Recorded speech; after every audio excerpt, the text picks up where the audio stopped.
Selamat pagi Bapak Ibu sekalian, selamat berjumpa kembali dalam doa pagi online. Hari ini kita akan bersama-sama mendengarkan firman Tuhan. Mari saudara kita menyatukan diri kita di dalam doa. Saudara kita berdoa. Bapa dalam Tuhan Yesus Kristus, kami sungguh mengucap syukur untuk hari baru yang Engkau ciptakan. Hari ini kembali kami ingin mendengarkan firman Tuhan. Karuniakanlah hikmat kepada kami, supaya apa yang boleh kami dengarkan, kami juga laksanakan dalam kehidupan kami sehari-hari, seturut dengan apa yang Engkau kehendaki. Pakailah hamba-Mu sebagai alat kesaksian di dalam Tuhan, supaya apa yang kami dengarkan menjadi berkat dalam hidup kami. Di dalam nama Tuhan Yesus Kristus kami berdoa dan mengucap syukur. Amin.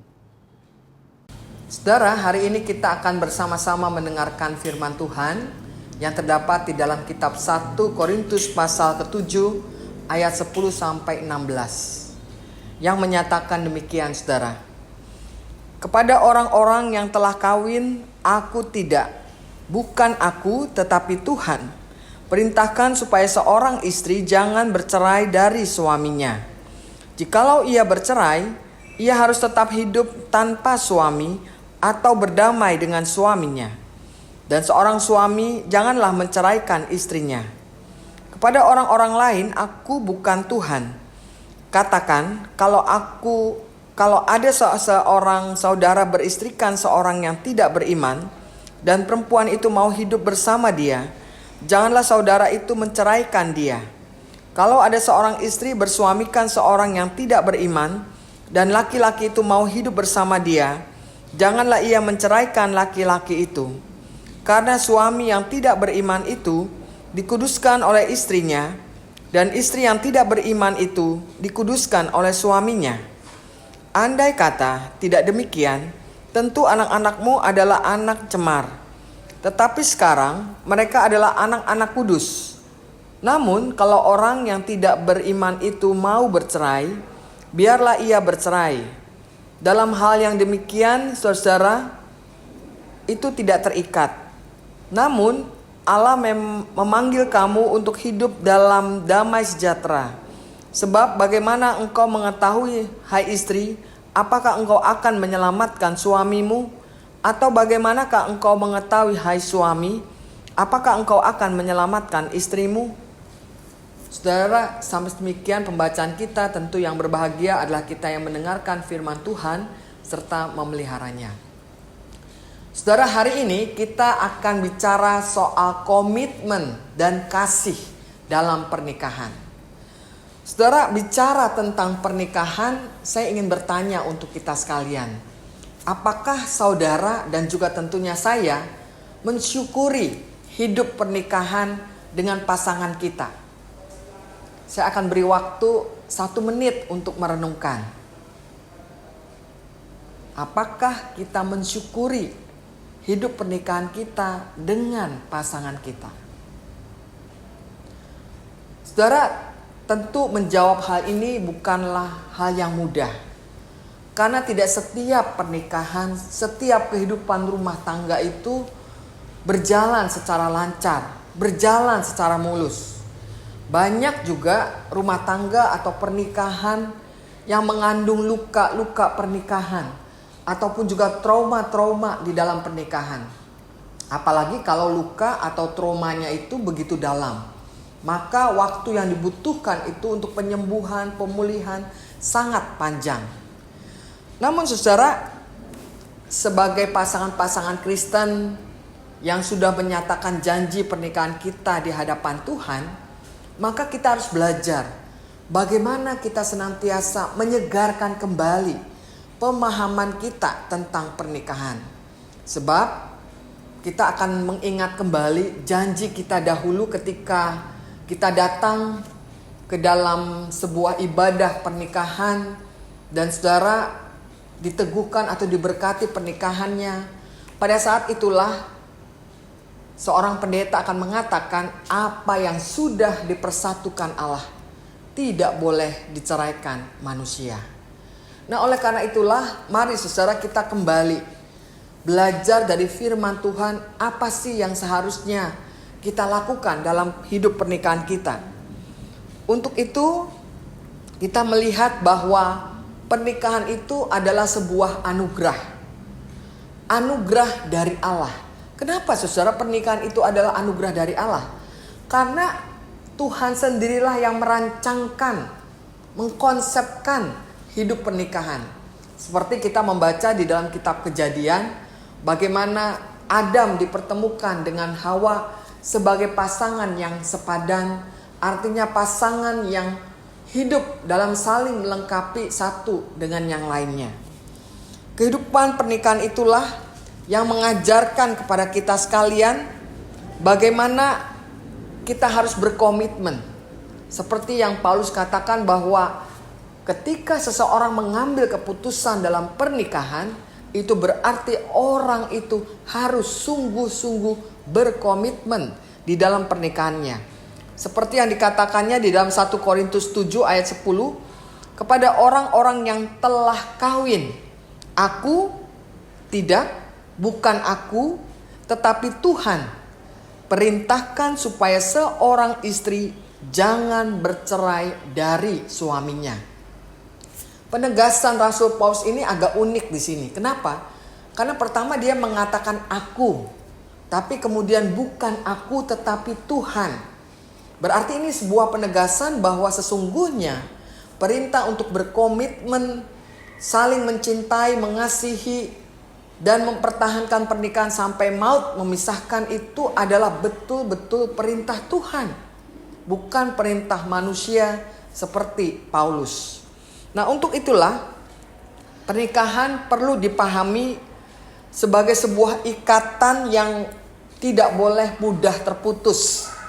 Ya, ini mengingat kembali situasi sekarang ini ketika orang menikah mudah sekali mengucapkan kata cerai, mudah sekali pergi ke pengadilan untuk minta diceraikan dan lain sebagainya. Padahal saudara, pernikahan adalah cerminan kasih Tuhan. Cerminan kasih Tuhan kepada kita. Karena di dalam kasih itulah ketika kita menghadapi konflik, kita menghadapi persoalan dalam pernikahan, maka yang harus dilakukan supaya kita bisa berkomitmen di dalam pernikahan adalah berjuang untuk tidak cepat-cepat memutuskan bercerai. Tapi berjuang mempertahankan pernikahan apapun tanggung jawab atau beban atau resiko yang harus kita ambil. Nah, seperti kisah sebuah cincin pernikahan, saudara. Jadi ceritanya ada seorang perempuan yang kehilangan cincinnya di rumahnya. Ketika dicari-cari kemana-mana cincin pernikahan itu tidak ditemukan. Bertahun-tahun lamanya sehingga pada satu saat rumah yang dia diami itu direnovasi. Nah, ketika rumah itu direnovasi, kemudian ternyata dia menemukan cincin pernikahan yang sudah lama hilang itu. Dan memang cincin itu dalam bentuk yang sudah tidak menarik lagi, sudah usang, sudah kotor begitu ya. Tetapi karena perempuan ini punya komitmen bahwa cincin pernikahan ini adalah lambang keutuhan rumah tangganya, maka ia tetap mengambilnya, lalu dia menjaganya sedemikian rupa. Nah, demikian juga dengan kehidupan pernikahan, saudara. Ketika kasih menjadi semakin hilang, rasa respek, penghargaan terhadap pasangan mulai luntur karena beban-beban persoalan yang tindih menindih, yang kadang-kadang tidak ada habis-habisnya, dari urusan antara suami dengan istri, juga antara mungkin orang tua dengan anak, dan bahkan lagi keluarga yang satu dengan keluarga yang lain. Sehingga kadang-kadang kasih itu menjadi luntur dan hilang. Sudah tidak ada lagi kemesraan, keharmonisan di dalam rumah tangga. Nah, seperti cincin yang tadi hilang terus ditemukan, dan dalam hal itu harus dipertahankan, demikian juga dengan kehidupan pernikahan. Kita harus mencoba sedemikian rupa bagaimana kembali menemukan cinta yang sudah lama hilang. Menemukan sesuatu yang barangkali menjadi kebutuhan dasar dalam kehidupan pernikahan kita. Nah, oleh karena itulah sebagai pasangan suami istri, walaupun begitu sulitnya kita membangun pernikahan, maka kita harus berjuang. Nah, seperti apa perjuangan itu dilakukan? Saudara, menarik ya, ketika kita membaca bagian perikop yang ada, Paulus ini ternyata memberi istilah saya memberi celah atau mungkin tepatnya memberi kelonggaran. Kelonggaran agar pernikahan yang memang ada di dalam konflik yang sangat berat itu masih bisa dipertahankan keutuhannya. Dengan cara apa? Jadi Paulus memberi suatu kelonggaran, terutama dia katakan ini kepada para istri. Dia mengatakan bahwa bagi istri diberikan kesempatan untuk bercerai. Nah, kata bercerai ini jangan diartikan bercerai pisah selama-lamanya ya, tapi dalam arti pisah rumah. Namun demikian dia harus tetap hidup dikatakan tanpa suami atau berdamai dengan suaminya. Jadi pilihannya adalah hidup tanpa suami tapi tidak boleh menikah lagi, atau berdamai dengan suaminya. Nah, sedangkan untuk para suami itu Paulus sangat berkata tegas di sana. Dikatakan, dan seorang suami janganlah menceraikan istrinya. Nah, saudara, kalau ini kita sejajarkan, kita baca di dalam 1 Korintus 7 ayat 5 dan 6, maka dikatakan di sana, janganlah kamu saling menjauhi kecuali dengan persetujuan bersama untuk sementara waktu, supaya kamu mendapat kesempatan untuk berdoa. Sesudah itu hendaklah kamu kembali hidup bersama, supaya iblis jangan menggodai kamu, karena kamu tidak dapat menahan hawa nafsu. Hal ini kukatakan kepada kamu sebagai kelonggaran, bukanlah sebagai perintah. Jadi artinya ada sebuah celah, ada sebuah kelonggaran yang diterapkan oleh Rasul Paulus kepada setiap rumah tangga Kristen, supaya mereka juga berpisah sementara untuk merenungkan kembali, merefleksikan kembali panggilan mereka sebagai pasangan suami istri.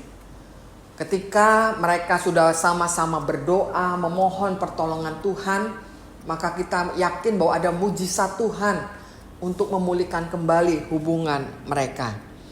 Nah, karena itu juga Paulus juga menyampaikan tentang pasangan-pasangan yang berlainan iman. Nah, bagaimana sikap ketika seorang pasangan memiliki pasangan yang berlainan iman? Paulus juga mengatakan agar mereka tetap hidup sebagai suami istri yang harmonis. Karena katanya suami yang tidak beriman itu akan dikuduskan oleh istrinya. Demikian juga nanti dengan anak-anak yang dilahirkan oleh mereka, anak-anak itu juga akan dikuduskan oleh keimanan sang istri. Namun apabila pasangan yang tidak beriman ini meminta bercerai, maka sebagai pasangan yang beriman justru harus berjuang. Nah, di saat-saat seperti inilah harus berjuang. Berjuang apa? Berjuang menyelamatkan pasangannya. Kenapa? Mungkin saja terjadi pemahaman bahwa orang-orang yang tidak beriman itu akan lebih mudah mengambil jalan pintas ya, jalan cepat untuk bercerai. Tapi justru pasangan-pasangan yang beriman kepada Yesus Kristus harus berjuang nih untuk betul-betul menyelamatkan pasangannya supaya tetap utuh di dalam rumah tangganya. Nah, karena itu saudara, apa yang kita bisa simpulkan dari perikop yang disampaikan oleh Rasul Paulus kepada jemaat di Korintus, khususnya kepada pasangan-pasangan suami istri ini? Kita dapat menyimpulkan bahwa membangun rumah tangga, namanya saja membangun rumah tangga yang ada tangganya, ada anak-anak tangga yang harus kita jalani dari tahap ke tahap. Kita harus berjuang agar rumah tangga kita itu tetap utuh.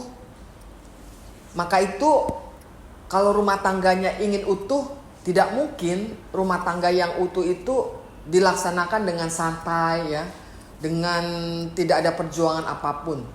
Tapi sebaliknya harus ada perjuangan, harus ada pengorbanan, harus ada kasih, ada pengampunan.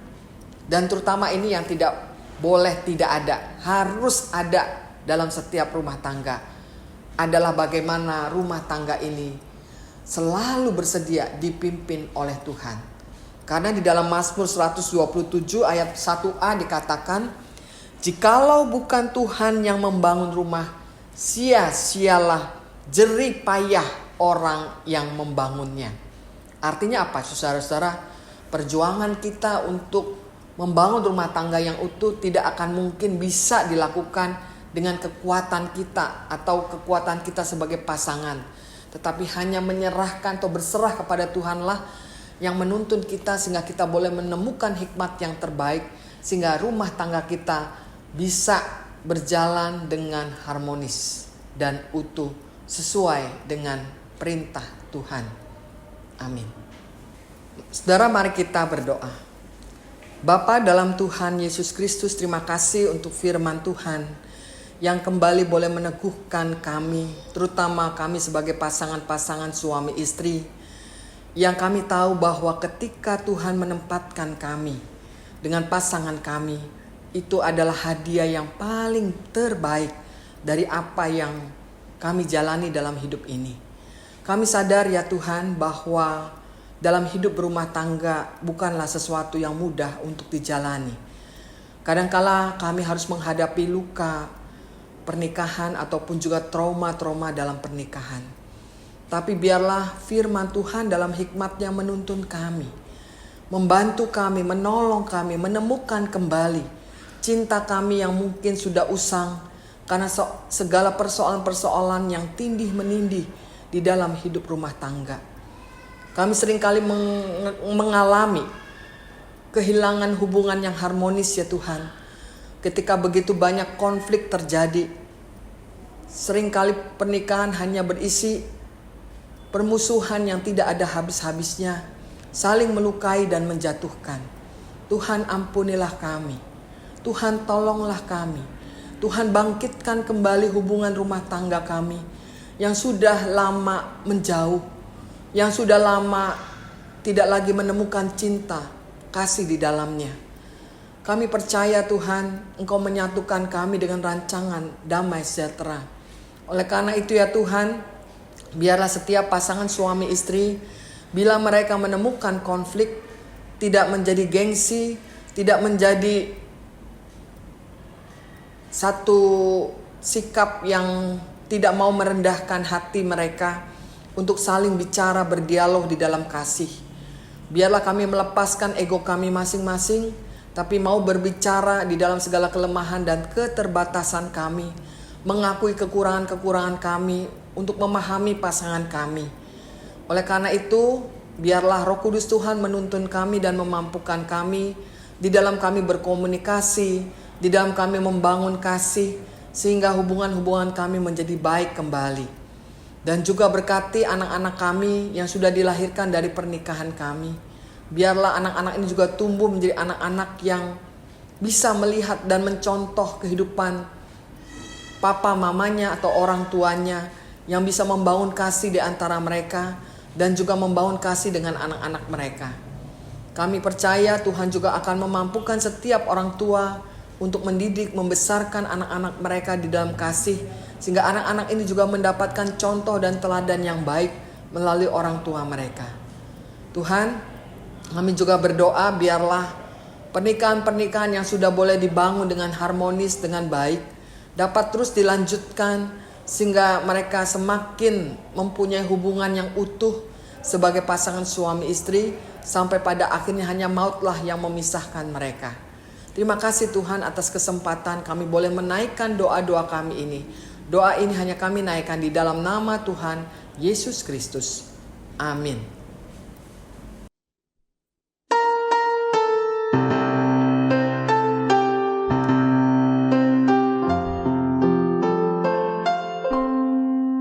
Kasih Tuhan